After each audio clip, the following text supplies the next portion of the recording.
You sick to death of big electricity bills like I am, and rip-off rates from electricity retailers? Well, I got a letter the other day that, an email rather, that said that they're going to reduce our electricity rates by 1 cent per kilowatt hour. Well, whoopee chook, that's good. But in the next sentence, they're taking away 5 cents off my solar feed-in tariff. They're dropping it from 16 cents a kilowatt hour, which is already pretty bad, down to 11. So I thought, hang on a minute, they're giving me 1 in one hand and taking away 5 in the other. So that means they're effectively putting my electricity rates up by about 4 cents a kilowatt hour. Thank you very much, chaps. So I've just cracked it, and this time I've decided to really do something about it. And the following little video is the start of it, and once I've finished it'll be goodbye electricity retailer. I've been getting this little corner of the shed organised for some time, and I've decided that now's the time. I've got a bit of paint on there and got more sealing in. This little baby here is going up on the wall there. Now that is a solar power inverter come battery charger, all rolled into one. So I can hook my batteries, some of which you can see down there. I've got a whole heap more over near the house that will come up on there. They're all going to be hooked up to that, and also a whole heap of solar panels which are on the roof of this shed will be hooked up to that, and outlet from that will go off into the 240 volt system, which will not only power this shed here but go over to the house and power our pump and hot water system. So this is going up here, and then we'll start wiring it up. The inverter is now on the wall.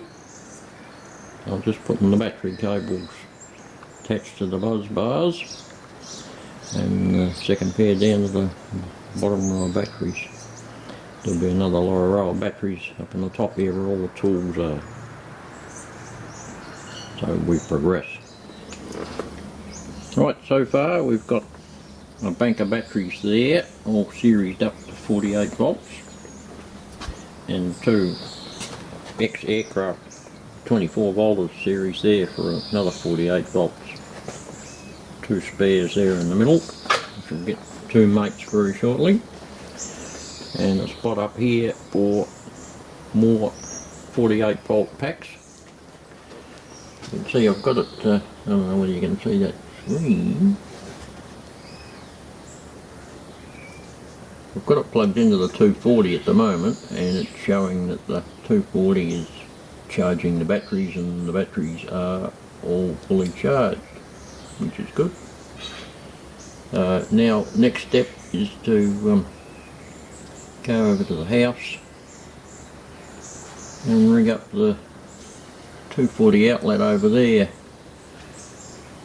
I'd previously put 2 3-core wires run from the shed across to the house for just this purpose when I finally got to it.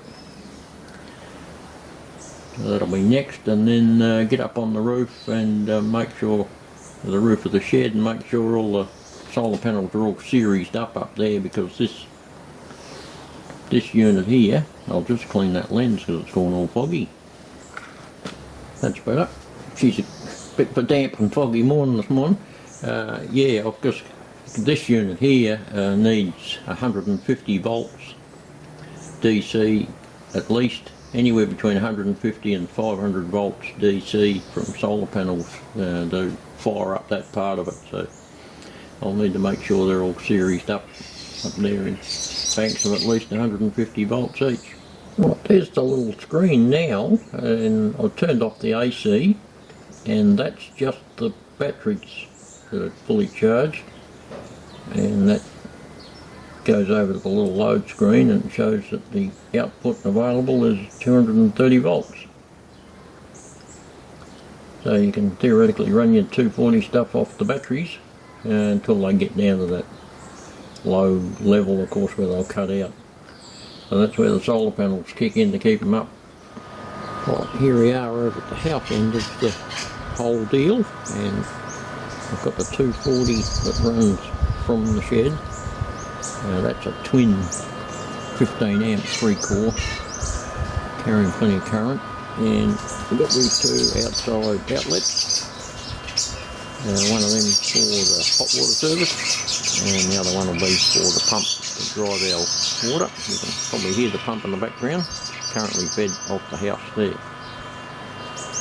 Of course, the whole idea is to feed the pump and the hot water service off the solar powered batteries during the day and the night, and eliminate having to draw out of the grid.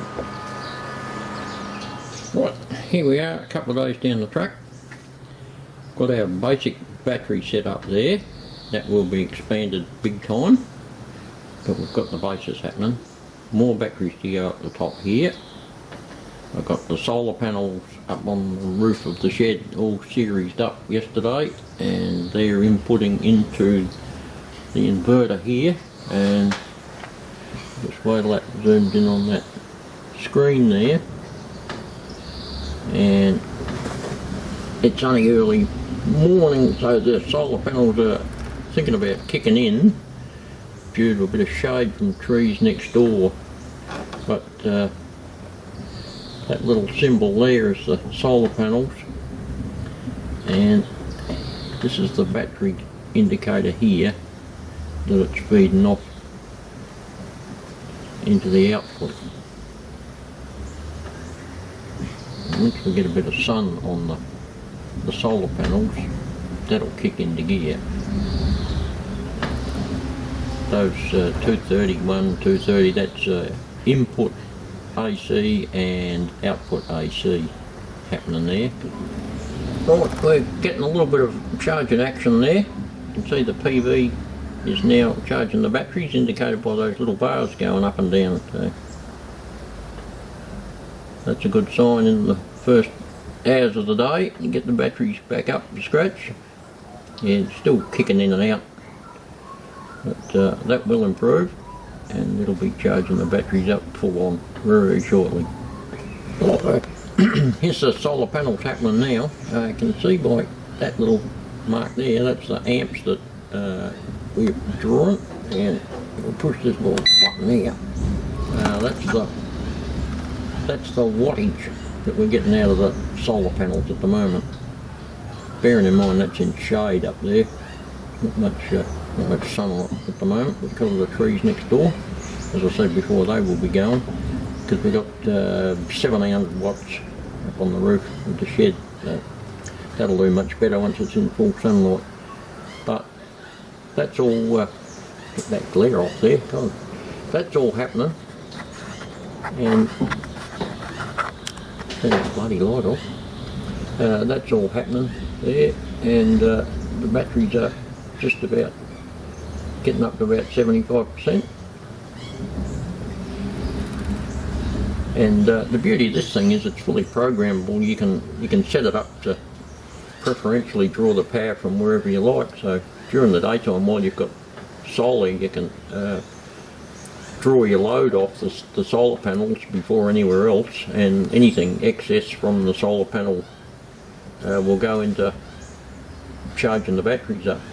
And once the solar's not available and you've got full batteries, then the output will draw on the batteries, and once that runs out, then it'll start drawing on the AC. So that gives you a fair bit of non-drawing out of the grid time, which is what we're aiming for, of course.